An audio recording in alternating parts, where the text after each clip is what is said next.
Good morning. তো Susmita blogger চ্যানেলে নতুন একটা ভিডিওর সাথে তোমাদের জানি সবাইকে অনেক অনেক স্বাগত জানিয়ে আজকে দিনের ব্লগটা স্টার্ট করছি। তো এই যে দেখো, তো কালকে বিয়ে বাড়ি থেকে এসেছি, আজকের রাত, কাল অনেক রাতে যদিও শোয়া হয়েছে, আজকে সকালে রান্না করেছি। তো এই যে এখন নিয়ে এসেছি চা, আর এটা একটা কুকিজ, আর এখানে রুটি গরম করে নিয়েছি, আর বাবুর জন্য দুধ, আর আমাদের জন্য চা। আজকে আমার বর কাজে যায়নি, যদিও ও বাড়ি আছে যেখানে, তাই জন্য ওর জন্য চা করেছি আর আমার জন্য চা করেছি। তো চলো চাটা খেয়ে নিই, অনেক কাজবাজ আছে আজকের। একটা খবর দিই, তো খুশিরই খবর, আমার মনটা খুবই উড়ু উড়ু, কারণ আজকের আমি যাব আমার মায়ের কাছে বাপের বাড়ি। তো বাপের বাড়ি যাওয়ার নাম শুনলে সব মেয়েদেরই মন খুশি হয়ে যায়।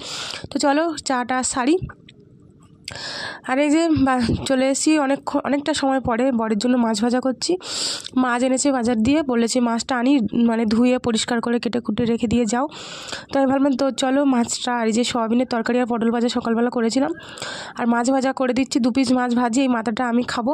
তো মাছের মাথাটা দেখে আমার খুবই লোভ লাগছিল, ওই জন্য আমি একটা মাথা ভেজে নিলাম। ওহ, গরম গরম ধোয়া বার হচ্ছে, আর গরম ভাতের সাথে আমার তো খুবই ভালো লাগে এই মাছ ভাজা। তো অল্প করে দুটো খেয়ে যাই।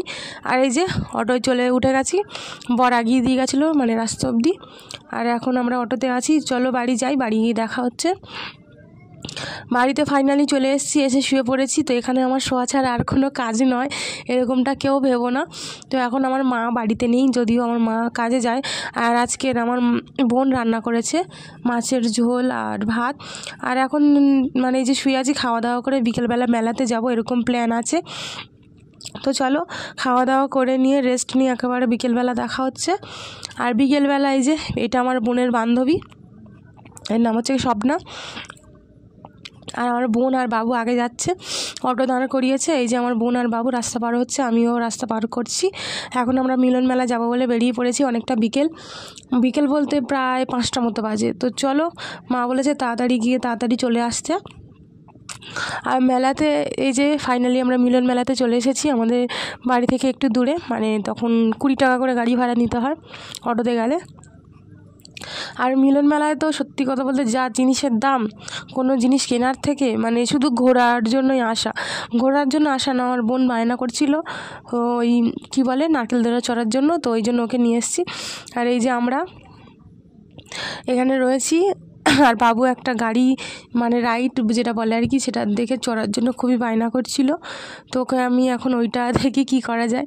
এই যে এই রাইডটা চড়বে বলে খুব বায়না করছিল, তো চড়বে বলে বায়না করছিল বলে আমি আবার টিকিট কেটে নিলাম। এই যে বোনের কাছে টিকিট 50 টাকা টিকিট নিয়েছে, কতক্ষণ ঘোরাবে জানি না, 5-7 মিনিট হবে হয়তো।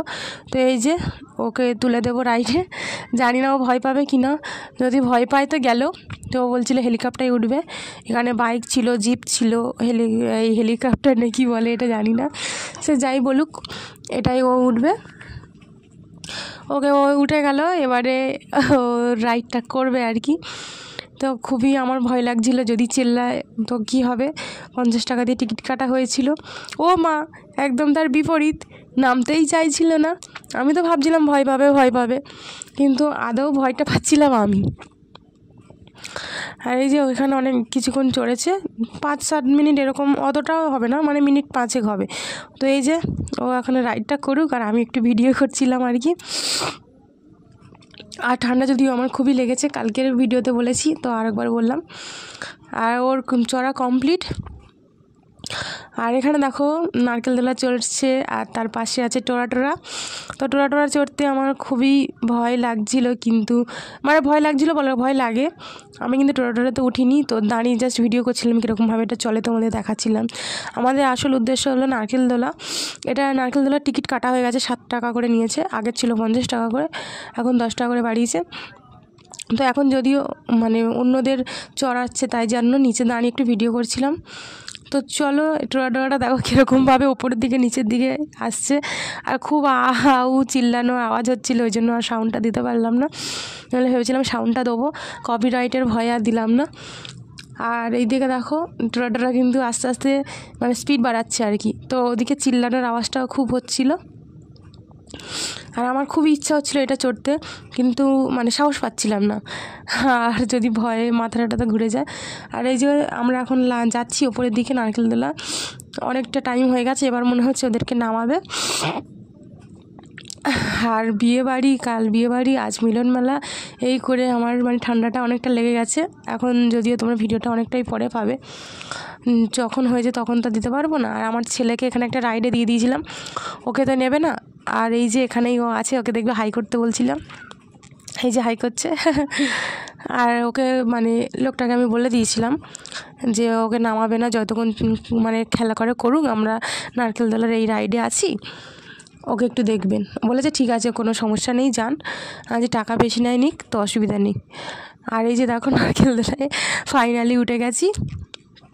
তো আমার খুবই ভয় লাগছিল, কারণ আমি 2 বছর মতো পরে উঠেছি, তো কিন্তু আনন্দও লাগছিল, মজা লাগে খুব। আর এখানে খুব সুন্দর সুন্দর গান হচ্ছিল, আর গানটা নিয়ে আমি একটু মজা করছিলাম। আর এই যে দেখো আস্তে আস্তে ওপরে উঠছে, এখন যদিও চালানো শুরু করেনি, এখন লোক তুলছে, তো ওই জন্য একটু একটু করে মানে একটু একটু করে ওপরে তুলছে, নামাচ্ছে, এরকম আর কি। আর এই যে কন্টিনিউ এখন যে শুরু করে দিয়েছে জোরে জোরে ঘোরানো, তো আমি মাঝখানে খুব জোরে জোরে চিল্লেছি, যার কারণে আমার এখন বিশাল গলা ব্যথা হয়েছে, জোরে বলতে বিশাল জোরে। আর এই যে দেখো কি স্পিডে চালাচ্ছে, আমার খুবই ভয় লাগছিল। তো নিজেকে কুল রাখার চেষ্টা করছিলাম, কিন্তু কুল রাখতে পারছিলাম না মাঝে মাঝে। সত্যি খুবই মজা লেগেছে। এই যে দেখো নিজেকে কতটা কুল মনে হচ্ছে, আর ওপর থেকে নিচের দৃশ্যটা দেখতে আমার যা ভালো লাগছিল, মনে হয় যেন আমাদের পুরো বারুইপুর শহরটাকে আমি দেখতে পাচ্ছি। না সরি, বারুইপুর শহর বল, কলকাতার শহরকে আমি খুবই ভালোভাবে দেখতে পাচ্ছি। দেখো তোমরাই দেখো, সত্যি খুবই ভালো লাগছিলো। আর এখানে দেখো আমার বোনকে দেখো কেমন লাগছে, ওর কাছে কোনো ব্যাপারই না, ওর মধ্যে কোনো ভয়ই কাজ করছে না। দেখো ধরেনি কিচ্ছু না, পুরো সিম্পল যেন বেঞ্চে বসে আছে। তো চলো, অনেকটা টাইম হয়েছে, মানে 7 পাক না 8 পাক মতো ঘুরিয়েছিল, মনে নেই আমার। আর এই যে খুবই ভালো লাগছিলো, খুবই মজা লাগছিলো, মনে হয় যেন সারাটা এখানে এরমভাবে বসে কাটিয়ে দিই, তো সেরকম তো আর উপায় নেই না। আর সত্যি খুব ভালো লাগছিলো, কারণ অনেক দিন পরে উঠেছি, তো দেখতেই পাচ্ছ আর কি, নিজেকে অনেকটাই কুল রাখার চেষ্টা করছিলাম, তো পারিনি, কিন্তু মাঝখানে অনেক চিল্লেছি। তো চলো এবারে নামার পালা হয়ে গেছে কিন্তু অনেকটা টাইম। আর বাইরে বেরিয়ে এসেছি, ভেতরে কিছুই খাইনি, বাবু কয়েকটা খেলনা কিনেছে বাইরে থেকে। আর এই যে এখন খাচ্ছি পাপড়ি চাট, তো এইটা প্লেটটা নিয়েছে 40 টাকা, এর মধ্যে মনে হয় 7-8টা মতো, 7টা নয় 6টা মতো ফুচকা না, ওই চুরমুড়ের যে ফুচকাগুলো হয় সেই ফুচকা দিয়েছিল। আর এই যে আমার বোনের বন্ধু, আর আমরা বন্ধু না বান্ধবী, আমরা এখন ফুচকা খেয়ে এটা খেয়ে, আর আমি ফুচকা খেয়েছিলাম, বাড়ি যাব। এই যে বাড়ি এসেছি, ড্রেস চেঞ্জ করে ছাদের ওপরে রান্না বসিয়েছি, উনুনে রান্না বসিয়েছি। আর এখানে আমি আনাজ কেটে নিচ্ছি, কারণ এখনও আমার মা বাড়িতে এসে পৌঁছায়নি, এখন বাজে 8টা মতো বাজে, আমার মা এখনও বাড়িতে আসেনি কাজ করে। তো আমার মা অনেক রাত অবধি কাজ করে, এই ঠান্ডার সময় খুবই কষ্ট হয় মার জন্য, কিন্তু কিছু করার নেই আমার। আর এই যে আমি উনুনে রান্না বসিয়েছি, তো তাই ভাতটা বসিয়ে দিয়ে একটু আনাজ কেটে নিচ্ছি, আর এদিকে রসুন ছাড়িয়ে দিচ্ছে আমার বোনেরা। আর এইদিকে দেখো ভেটকি মাছের কাটা আছে, আলু দিয়ে, পেঁয়াজ রসুন দিয়ে, টমেটো ধনিয়া পাতা দিয়ে রান্না করব। তো এই ছিল আজকের ভ্লগ। তোমাদের যদি ভ্লগ অবশ্যই ভালো লাগে, অবশ্যই একটা লাইক করে যেও, আর এরকম ভ্লগ যদি দেখতে চাও একটা কমেন্ট করে যেও। আর যারা যারা আমার ফ্রেন্ড, তাদেরকে তো অসংখ্য ধন্যবাদ আমার ভিডিও দেখার জন্য। আজকের ভিডিও এই অবধি, তাহলে তোমরা সবাই ভালো থেকো, সুস্থ থেকো। অবশ্যই আবার বাপের বাড়ির ভ্লগ নিয়ে আসবো তোমাদের সাথে। তো চলো আজকের মতো tata, bye bye, good night, সবাই ভালো থেকো, টাটা, বাই বাই।